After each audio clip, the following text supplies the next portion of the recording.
شناختن منافقین و مردم به فهمانیدن منافقین و دور شدن از منافقین و مبارزه بردن بر ضد منافقین، این امر الله و رسول الله است. این امر الله و رسول الله است. عن عبد الله بن عباس قال قال رسول الله صلى الله عليه وسلم ملعون من سب أباه، ملعون من سب أمه، ملعون من ذبح لغير الله، ملعون من غير تخم الأرض، ملعون من كمها أعمى عن طريق، ملعون من وقع على بهيمة، ملعون من عمل بعمل قوم لوط.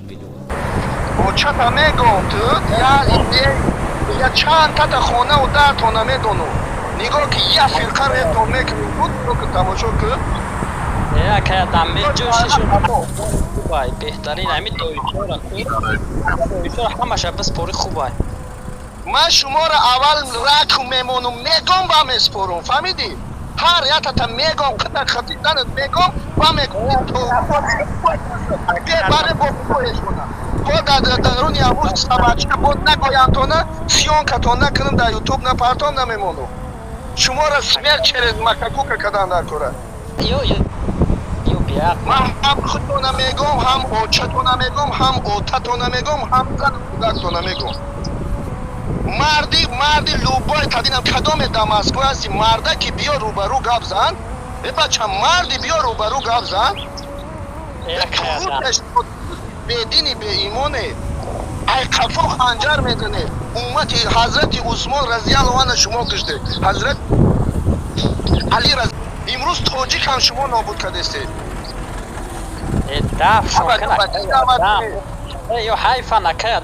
عبدالله بن عباس گفت رسول الله صلی الله علیه و سلم لعنت کرده شده است کسی که دشنام میدهد پدرش را، لعنت کرده شده است کسی که دشنام میدهد مادرش را، لعنت کرده شده است کسی که بغیر الله ذبح میکند، لعنت کرده شده است کسی که حدود الله را در روی زمین میگذرد، لعنت کرده شده است کسی که به چهارپاها به حیوانات میرسد، ملعون است کسی که عمل میکند به عمل قوم لوط. پیامبر صلی الله علیه و سلم این شخصان را لعنت کردند که دشنام میدهد پدرش را یا که دشنام میدهد مادرش را و به غیر الله ذبح میکند.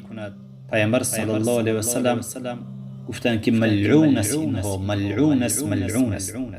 در دیگر حدیث پیامبر صلی الله علیه و سلم گفتند وقتی که صحابه ها پرسیدند که آیا میتواند یک شخص پدری خودش را دشنام بدهد، پیامبر صلی الله علیه و سلم گفتند یسب ابا الرجل فیسب اباه فیسب امه. اگر یک انسان یک برادر خودش را، یک شخص را اگر دشنام بدهد، این مادر خودش را دشنام داده ایستاده است، این پدری خودش را دشنام داده ایستاده است. ای دشنام کننده ها، ای دشنام چی ها، از الله بترسید که شما. پیامبر صلی الله علیه و سلم گفتند که ملعون هستید، ملعون هستید شما، از رحمت الله سبحانه و تعالی دور شدگی هستید. بترسید، به سوی الله توبه بکنید تا که الله سبحانه و تعالی در رحمت خود قرار دهد.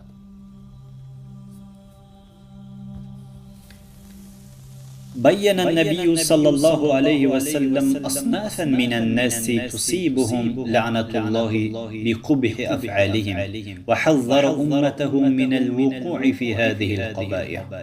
بیان کرد پیامبر صلی الله علیه و سلم گروهی از مردمان را که رسیده است بر آنها لعنت الله به بد بودنی فعلهایشان، به بد بودنی زبانهایشان، و حذر کنانید امتش را از واقع شدن در همین بدی ها.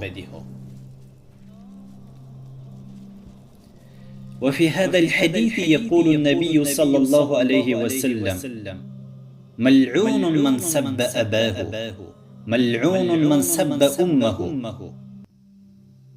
سب أحدهما أو كلاهما سبا مباشرة بلسانه، پیامبر صلی الله علیه و سلم در این حدیث بیان میکنند که ملعون است کسی که دشنام میدهد پدرش را یا که دشنام میدهد مادرش را. اینها لعنت کرده شده هستند، از رحمت الله اینها دور هستند. وفي هذا الحديث بيان حرص النبي صلى الله عليه وسلم على بيان كثير من القبائح التي توجب اللعنة ليجتنبها المسلم. و در همین حدیث پیامبر صلی الله علیه و سلم بیان می شود حرص پیامبر صلی الله علیه و سلم اینکه بر بیان کردن بسیاری از بدیهایی که واجب میگرداند لعنت را برای شخصی که همین کارها را اجرا میکند تویی که اجتناب کند از همین چیز شخصی مسلم. هر یک انسان رو ما فقط به نام پدرش میگیریم. مثلا پیامبر ما محمد ابن عبدالله میگیم، عمر ابن خطاب، علی ابن ابی طالب. تا همین روز 1400 سال اسلام است، 1450 سال ما یک مرد رو فقط نام پدرش رو میگیریم، اما منافق رو هم نام پدر و هم نام مادرش رو میگیریم برای آن که انیق و دقیق شناخته شود، هم پدرش هم مادرش شناخته شود. شناختن منافقین و مردم به فهمانیدن منافقین و دور شدن از منافقین و مبارزه بردن بر ضد منافقین، این امر الله و رسول الله است. الله خیلی که کفار رو گفت در فهلش منافقین رو جهد کفار والمنافقین و غلط علیه، مبارزه ببر بجنگ به کفار و منافقین و به اونها غلیظ سختگیر شدید نامهربان به چهره های تروش به اونها روبرو شو. اگر او در نزد تو نباشد هرگز به اونها دوستی برادری نکن. ابن القیم الجوزی وقتی که در تقسیمات های کلمه جهاد صحبت میکنه، یکی از نمودش میگن علم مبارزه بردن با منافقین مبارزه بردن. چگونه به منافقین مبارزه میبره؟ حقیقت چهره اونها رو بیان کردن، شناختن منافقین، دور کردن منافقین، غلیظی کردن به اونها و صفات های منافقین رو بیان کردن و زیرک شدن در شناخت منافقین. این همه صفتهای مؤمنین است. عیناً امروز ما وقتی که می نگریم منافقین کدام وقت به وجود آمدند؟ در اول دعوت ما منافقین خیلی کم بودند، زیرا که منافقین این دشمنان الله و رسول الله فکر میکردند که ما این دعوت کننده ها رو به یک گفتن نابود میکنیم. فکر میکردند یریدون لیطفئوا نور الله بافواههم، اینا فکر میکردن که این نور الله را به همین پف کردن و دهانشون نابود میکنن، لیکن نتوانستند. با تمام این قدرتشون که نتوانستند، بعد گفتن نه، ما با پهلوش میداریم. خیلی که عبدالله ابن ابی ابن سلول پیامبر صلی الله علیه و سلم را فریب دادنی خواست و الله خار و زارش کرد. این منافقین هم همون طریق خواستند که به پهلوی طالب علم‌ها بیایند، به اونها نزدیک شوند و فتنه های گوناگون را ایجاد بکنند. چگونه که منافقین در زمان پیامبر فتنه ها را ایجاد کردند. اعوذ بالله. زن پیامبر را، مادرمون عایشه را تهمت کردند. پیامبر وقتی که به بالای خر سوار شدند گفتند خر بو دارد و در پهلوی پیامبر با مؤمنین موحدین جنگ میکردند.